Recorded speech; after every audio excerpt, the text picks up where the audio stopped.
Welcome to eat ways channel. நம்மளால் mobile TV இல்லாமல் ஒரு நாள் கூட இருக்க முடியாது. டிவி, ஃபோனு, போக்குவரத்து வசதி, ஏன் டெக்னாலஜியே உள்ள நுழையாத ஒரு கிராமம் ஒன்று இருக்குது. இங்கே இல்லைங்க, அமெரிக்காவில்.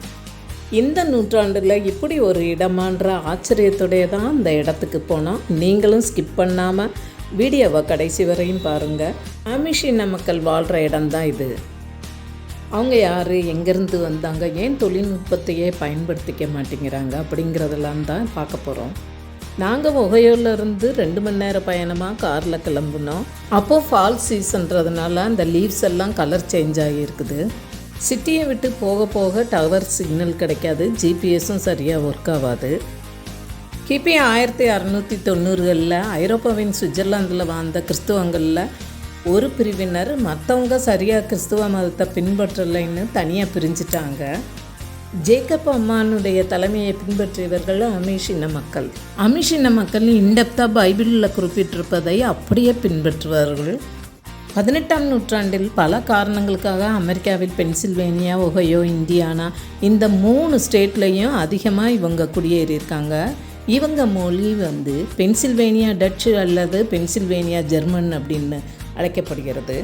இவர்கள் வசிப்பது பெரும்பாலும் தனியான சொந்த வீடு. இங்கே அடுக்குமாடி குடியிருப்புன்னே கிடையாது. வீட்டுக்கு பக்கத்துலேயே ஆறு ஓடுது.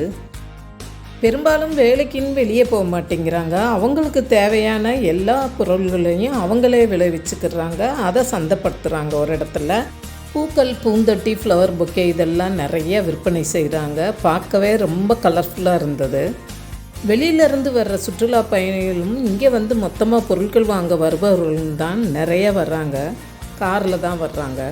இங்கே விதவிதமான ஆப்பிள், மற்ற ஃப்ரூட்ஸு, பூசணி, வெங்காயம் இதெல்லாம் தாராளமாக விளையுது. வீட்டுக்கு வெளியில் பெண்களையோ குழந்தைகளையோ பார்க்க முடியறதில்ல. சில பெண்கள் கடையில் வேலை செய்கிறாங்க. தனிப்பட்ட முறையில் பெண்களை நம்ம ஃபோட்டோ எடுக்க முடியாது. இதெல்லாம் சமூக மதிப்பை கெடுக்கிற செயல்னு அவங்க நினைக்கிறாங்க. அமிஷ் மக்கள் மற்றவங்கிட்ட இருந்து தனியாக பிரிஞ்சு வாழ்கிறதையே விரும்புகிறாருங்க. அமைதியான கட்டுப்பாடுகள் நிறைந்த வாழ்க்கை இவர்களுடையது. புதிதாக கவனத்தை ஈர்க்கும் எதுவுமே தேவையற்ற ஆடம்பரங்கிறது இவர்களது கொள்கை. குதிரை, கழுதை, செம்மறி ஆடுகள், நிறைய மாடுகளை பார்க்க முடியுது. நாய் வளர்க்குறதில்ல இவங்க. குதிரை வண்டியிலேருந்து தான் பெரும்பாலும் பயணம் செய்கிறாங்க.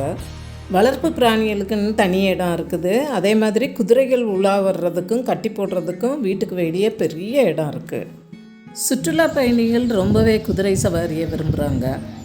போக்குவரத்து வசதி எதுவும் இவங்க இடத்துல கிடையாது. சுரக்காய் இங்கே எப்படி இருக்குன்னு பாருங்கள். பூசணிக்காய், பரங்கிக்காய், கிர்னிப்பழம் இதெல்லாம் சைஸ் வாரியாக இருக்குது. வித்தியாசமான கலர்லேயும் இருக்குது. மாடுகள்லாம் கிட்டத்தட்ட ஒரே மாதிரி இருக்குது.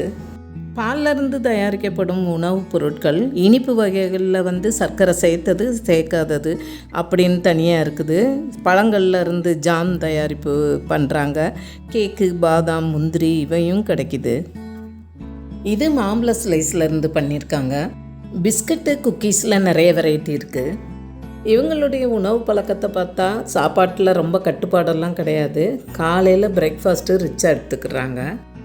மதிய சாப்பாடில் மட்டன், உருளைக்கிழங்கு, சாலட்டு நிறையா எடுத்துக்கிறாங்க. இரவு உணவுக்கு சாலட்டு, ப்ரெட்டு, டெசர்ட்டு இந்த மாதிரி சாப்பிட்டுக்கிறாங்க. இட்டாலியன், மெக்சிகன் உணவு முறைகளை விரும்பி சாப்பிட்றாங்க. வெயிட் ரிடக்ஷனுக்காக டயட் மிக்ஸு இங்கே நிறைய கிடைக்கிது. சுற்றுலா பயணிகள் தங்குறதுக்கு ஒன்றா இடமும் இருக்குது. இவர்களுடைய பாரம்பரிய உணவு வகைகளை சாப்பிட எல்லா இடத்துலையுமே பெரிய க்யூ நின்றுட்டு இருந்தது.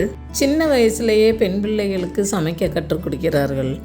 சமைக்கிறதுக்கு விறகடுப்பு தான் உபயோகப்படுத்துகிறாங்க. இரவில் எண்ணெய் விளக்குகள் தான் பெரும்பாலும். கெரசின், பேட்டரி, ஜென்ரேட்டரை அதிகமாக உபயோகப்படுத்துகிறாங்க. சோலார் பேனல் சில வீடுகளில் இருக்குது. 16 வயசுலேயே ஆண்கள் மர, இரும்பு பட்டறையில் வேலை செய்கிறாங்க. அதோட விவசாயம், வேளாண்மை, வளர்ப்பு பிராணிகளை பார்க்குறது இந்த மாதிரி வேலைகளையும் ஆண்கள் பண்ணிக்கிட்டு இருக்காங்க. நாமெல்லாம் குழந்தைங்களுக்கு படித்தாதான் ஃப்யூச்சரே இருக்குதுன்னு சொல்லித்தரோம். ஆமிஷின மக்கள் அடிப்படை கல்வி மட்டுமே பயில்கிறார்கள். 8th ஸ்டாண்டர்டோட படிப்பை நிப்பாட்டிக்கிறாங்க. ஹை ஸ்கூலோ அல்லது காலேஜோ வெளியே போகிறது கிடையாது.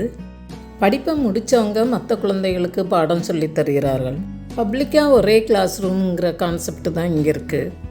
ஒரே மாதிரியான சீருடை தான் எல்லோருக்கும். எல்லாருமே பாரம்பரியமான பிளைன் ட்ரெஸ் தான் உடுத்துறாங்க. திருமணம் ஆகாத பெண்கள் டார்க் ப்ளூ பிளாக் ட்ரெஸ் போடுறாங்க. ஃபுல் ஸ்கர்ட்டு ஃபுல் ஸ்லீவ்ஸ் உள்ள உள்சட்டை ஒயிட் பேனட் அணிஞ்சிருப்பவங்க திருமணமானவர்கள். விதவிதமான பட்டனு ஜிப்பு ட்ரெஸ்ஸில் வச்சு தைக்கிறது கூட தற்பெருமைகளை ஊக்குவிப்பதாக இருக்கும் அப்படின்னு நினைக்கிறாங்க. வெறும் ஹூக்கு தான் உபயோகப்படுத்துகிறாங்க இவங்க. ஜென்ஸில் மீசையும் தாடியும் தான் கல்யாணம் ஆனவங்களுக்கும் ஆகாதவங்களுக்கும் உள்ள வித்தியாசம். கேப்லையும் வித்தியாசம் இருக்குது. ஜென்ஸு ஸ்மோக் பண்ணக்கூடாது, மது புகையிலையும் அவாய்ட் பண்ணணும். சமூக கட்டுப்பாட்டை மீறுறவங்க அதிலிருந்து விலக்கி வைக்கப்படுவார்கள். தனியாக வாழ்கிறது ரொம்ப கஷ்டன்றதுனால பெரும்பாலும் யாரும் கட்டுப்பாட்டை மீறுறதில்ல. புராதன பொருட்கள் விற்கிற கடைகளும் இங்கே சில இருக்குது. பூசணிக்காயில் மில்க் ஷேக்கு இங்கே சாப்பிட்டோம், அவ்வளோ அருமையாக இருந்தது. என்னென்ன தான் கண்டுபிடிக்கிறாங்கன்னு தெரியல ஃபுட்டில். 16 வயசுக்கு மேலே உள்ள ஆண் பெண் வெளியே போகலாம், பேசலாம், பழகலாம். ஆனால் சுய கட்டுப்பாட்டில் இருக்கணும். இவங்க சமூகத்துக்குள்ளேயே அரேஞ்சு மேரேஜாக தான் பண்ணுறாங்க. 20 வயசுக்கு மேலே 23 வயசுக்குள்ளே மேரேஜ் பண்ணிக்கிறாங்க. ஒருவனுக்கு ஒருத்திங்கிற கான்செப்ட் தான் இன்றளவும். பொதுவாக இவங்க மேரேஜ் செவ்வாய் வியாழக்கிழமை தான் நடக்குது. அன்னைக்கு தான் வேலை குறைவாக இருக்குமா. ஆண்கள் மனைவியிட்ட ரொம்ப அன்பும் மரியாதையும் வைக்கிறாங்க. விவாகரத்துக்கு அனுமதி கிடையாது. ஆனால் பிரச்சனை பெருசாக இருந்ததுன்னா சமூகத்துலேயும் சர்ச்சிலையும் உத்தரவு வாங்கிட்டு விவாகரத்து வாங்கிக்கலாம். டைவர்ஸ் பிறகு ஆண்கள் மறுமணம் செய்யக்கூடாது. ஆனால் விதவைகள் மறுமணம் செய்து கொள்ளலாம். இங்கே பெரும்பாலும் கூட்டு குடும்பம் தான். அப்படி ஃபேமிலியோடு ரொம்ப கனெக்ட் ஆகியிருக்கிறாங்க. இந்த இடத்துல பார்த்திங்கன்னா நம்ம டிக்கெட்டை எடுத்துகிட்டு உள்ளே இருக்கிற அனிமல்ஸுக்கு நம்ம விருப்பப்படி உணவூட்டலாம். இவங்களுடைய பண்ணையில் வளர்க்கப்பட்ட பெரிய குதிரையினோட வயது, ஹைட்டு, வெயிட்டு, அந்த ஓனருடைய பேரும் அந்த போர்டில் எழுதியிருக்கோம். இவங்க லைஃப் ஸ்டைலில் பார்க்குறதுக்குன்னே ஒரு தனி டூர் இருக்குது. வேலை முடிஞ்சதும் குடும்பத்தாரோடு அதிகமாக நேரத்தை செலவிடுறாங்க.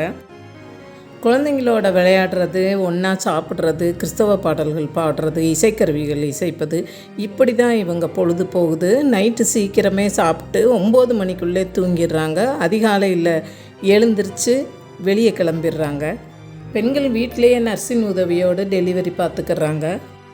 இவங்களுக்கு குடும்ப கட்டுப்பாட்டுக்கு அலவுட் கிடையாது. அதனால் ஆரம்பத்தில் இருந்த மக்கள் தொகைக்கு இப்பொழுது உள்ள மக்கள் தொகை இவங்க இனத்தில் கூடியிருக்கு. இவங்க இனத்தில் இவ்வளவு கட்டுப்பாடுகள் இருந்தாலும் குரூப்பாக வெளியே டூர் போகிறத விரும்புவாங்க. இங்கே பப்ளிக் டெலிஃபோன் பூத் இருக்குது. ஒரு சில வீட்டில் லேண்ட்லைன் இருந்தாலுமே அவங்களுக்கு கார்லெஸ் அனுமதி கிடையாது. இப்போதைக்கு ஒரு சிலர் பிஸ்னஸுக்காக கம்ப்யூட்டரும் செல்ஃபோனும் யூஸ் பண்ணுறாங்க. அது காமனாக தான் இருக்கும். பொருட்களை பத்திரப்படுத்தவும் குளிர்விக்கவும் ஐஸ் கட்டிகளை கொண்டு அவர்கள் பேஸ்மெண்ட்டில் ஃப்ரோசன் லாக்கர்னு ஒரு இதை யூஸ் பண்ணிடுறாங்க. பெரிய பானையில் கொதிக்கிற தண்ணியில் துணியில் போட்டு துவைச்சி வெளியே காய வைக்கிறாங்க. வெளியே துணி காயறத இங்கே தான் நான் பார்த்துருக்கோம்.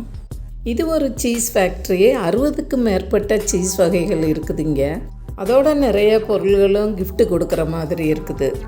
2 வாரங்களுக்கு ஒரு முறை பிரார்த்தனை கூட்டம் ஒருத்தர் வீட்டில் நடத்தி அதுக்கு பிறகு எல்லாருமே சேர்ந்து சாப்பிட்றாங்க. இவர்களின் எளிய அமைதியான மகிழ்வான வாழ்க்கைக்கு மாற விரும்புவர்கள் சர்ச்சில் முறையோடு அனுமதி பெற்று சில வருஷங்கள் ஆமிஷ் குடும்பத்தினருடன் பழகி அவங்களுடைய விதி சடங்குகளை பின்பற்றி நவீன வசதிகளை துறந்து வாழ வேண்டும். பர்த்டே பார்ட்டின்னா 3லேருந்து 3.5 மணி நேரம் கொண்டாடுறாங்க. அப்போது சர்ச்சிலிருந்து பிஷப் வருவார். எல்லோரும் சேர்ந்து கிறிஸ்டின் சாங்ஸ் பாடுறாங்க. இவங்க திருமணத்தை பற்றி ஒன்று குறிப்பிட மறந்துட்டேன். இங்கே இருக்கிற எல்லாருமே ஒரே சமூகத்தினருங்கிறதுனால பிறருடைய சிபாரிசின் பேரில் சில திருமணங்கள் நடக்குது. அதே மாதிரி church services, home visits, singing events, இந்த இடங்களில் ஆணும் பெண்ணும் மீட் பண்ணுறாங்க. அதை அரேஞ்ச் மேரேஜ் ஆக்கிடுறாங்க. நான் பார்த்து ஆச்சரியப்பட்ட விஷயத்தை இங்கே ஷேர் பண்ணியிருக்கேன். இந்த வீடியோ பிடிச்சதுன்னா சப்ஸ்கிரைப் பண்ணிவிடுங்க. தேங்க்ஸ் ஃபார் வாட்சிங்.